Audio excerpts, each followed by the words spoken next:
সবাই বলে কোনো ধর্মই খারাপ কথা বলে না, ইসলাম একই কথা বলে। কেন তার সমস্ত পৃথিবী তৈরি করতে 6 দিন লাগলো? আপনি 9 মাস পরে জন্মাবেন, এতগুলো মানুষ দোজখে যাবে? তিনি অবাক হচ্ছেন এতগুলো মানুষ কিভাবে দোজখে যাবে।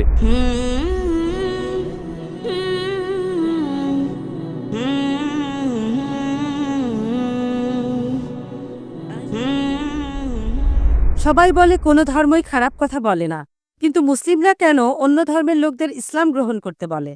বোন, আপনি বললেন সব ধর্মে ভালো সব কথা থাকে, কিন্তু মুসলিমরা আমাকে ইসলাম গ্রহণ করতে বলে কেন? অন্য যেসব ধর্ম আছে সেগুলো যা বলে তার বেশিরভাগ কথাই ভালো, তবে ইসলাম ভালো কথা বলার পাশাপাশি আপনাকে দেখাবে কিভাবে সেটা অর্জন করতে হয়। আমি উদাহরণ দিয়েছি, সব ধর্মই বলে চুরি করো না, ইসলাম একই কথা বলে, তবে ইসলাম দেখিয়ে দেয় কিভাবে সেই অবস্থানে যাবেন যেখানে কেউ চুরি করে না। জাকাত দেন, সাহায্য করেন, এরপর কেউ চুরি করলে তার হাত কেটে ফেলেন, তাহলে চুরি করা বন্ধ হয়ে যাবে, কোনো অপরাধ থাকবে না। এজন্যই আমি বলেছিলাম যে ইসলাম ভালো কথা বলার পাশাপাশি আপনাকে দেখিয়ে দেবে কিভাবে সেটা অর্জন করতে হয়। যদি সর্বশক্তিমান আল্লাহ যে কোনো কিছুই তৈরি করতে পারেন, কেন তার সমস্ত পৃথিবী তৈরি করতে 6 দিন লাগলো? বোন প্রশ্ন করলেন যে আল্লাহ যদি যে কোনো কিছু সৃষ্টি করতে পারেন তাহলে কেন 6 দিন সময় নিলেন? বোন, আল্লাহ যদি চাইতেন একদিনে সৃষ্টি করতে পারতেন, তখন আপনি বলতেন যে কেন একদিনে তৈরি করেছেন, 6 দিনে কেন নয়? কারণ আল্লাহ 6 দিনে এটাই বানাতে চেয়েছেন। কোরআন বলে যে আল্লাহ যা ইচ্ছে করেন তাই সৃষ্টি করতে পারেন।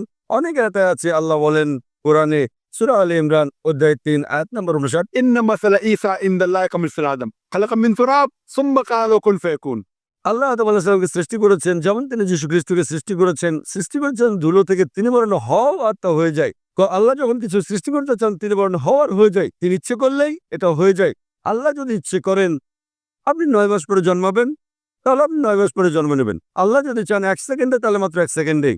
তো আল্লাহ চাইলেন যে তিনি কোনো কিছু 6 দিনে সৃষ্টি করবেন, তাই তিনি করলেন। পৃথিবীতে অনেক মানুষ ভুল কাজ করছে, আমার ভাবতে খুব অবাক লাগে, এতগুলো মানুষ দোজখে যাবে? তিনি অবাক হচ্ছেন এতগুলো মানুষ কিভাবে দোজখে যাবে। আমাদের এই জীবনটা হলো পরীক্ষা। আপনারা যদি ভালো করে দেখেন যে নিচু গ্রেডের পরীক্ষাগুলোতে বেশিরভাগ ছাত্র পাশ করে, তবে উপরের লেভেলে গেলে সেখানে পাশ করাটা কঠিন।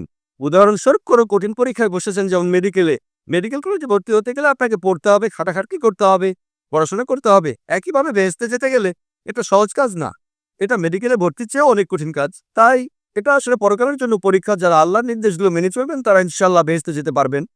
আশা করি বোন উত্তরটা পেয়েছে।